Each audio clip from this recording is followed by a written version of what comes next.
അത്തിറാസുൽ ജദീദു ഫിൽ അക്കിലി അൽ മുസമ്മ B ബൂഫിയ. ആഹാരം കഴിക്കുന്നതിൽ buffet എന്ന പേരിൽ അറിയപ്പെടുന്ന ഈ പുതിയ രീതി ഈ കാലഘട്ടത്തിൽ ജനങ്ങൾക്കിടയിൽ പ്രചരിക്കാൻ തുടങ്ങിയിട്ടുണ്ട്. ആഹാരം മേശപ്പുറത്ത് വെച്ച് അതിൽ നിന്ന് ഇഷ്ടകരമായ വസ്തുക്കൾ ജനങ്ങൾ ആവശ്യാനുസൃതം തങ്ങളുടെ പാത്രങ്ങളിൽ വെച്ച് നിന്നുകൊണ്ട് തിന്നുകയും കുടിക്കുകയും ചെയ്യുന്ന രീതിയാണിത്. മറ്റൊരു വാക്യത്തിൽ പറഞ്ഞാൽ മേശപ്പുറത്ത് ആഹാരം വയ്ക്കുന്നു. ക്ഷണിക്കപ്പെട്ട അതിഥികൾ തങ്ങൾക്ക് വേണ്ട സേവനങ്ങൾ സ്വയം നിർവഹിച്ചുകൊണ്ട് നിന്നുകൊണ്ട് അതെടുത്ത് കഴിക്കുന്നു. ഇതാണ് ബുഫേ. ഇതിന് പ്രേരകം പാശ്ചാത്യരോടുള്ള അന്ധമായ അനുകരണമാണ്.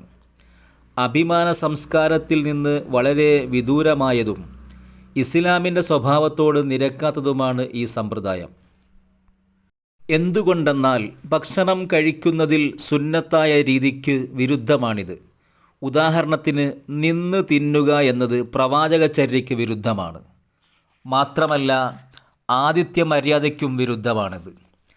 റസൂലുള്ളാഹി സ്വല്ലല്ലാഹു അലൈഹി വസല്ലമ തങ്ങൾ പറയുന്നു, മൻ കാന യുഅ്മിനു ബില്ലാഹി വൽ യൗമിൽ ആഖിരി ഫൽ യുക്രിം വൈഫഹു. ഇമാം ബുഖാരിയും ഇമാം മുസ്ലിമും റിപ്പോർട്ട് ചെയ്ത ഹദീസാണിത്. നബി തങ്ങൾ പറയുന്നു, വല്ല വ്യക്തിയും അള്ളാഹുവിലും അന്ത്യദിനത്തിലും വിശ്വസിക്കുന്നുവെങ്കിൽ തൻ്റെ അതിഥിയെ ആദരിച്ചു കൊള്ളട്ടെ. അപ്പോൾ ആദരവിൻ്റെ ഭാഗമാണ് തൻ്റെ വീട്ടിലേക്ക് അതിഥിയായി എത്തിയ മനുഷ്യനെ കൊണ്ട് ഇരുത്തുകയും അയാളുടെ അരികിലേക്ക് ഭക്ഷണം കൊണ്ടെത്തിക്കുകയും ചെയ്യുക എന്നത്. ഇത് ഈ ബുഫേ സമ്പ്രദായം അതിന് വിരുദ്ധമാണ്.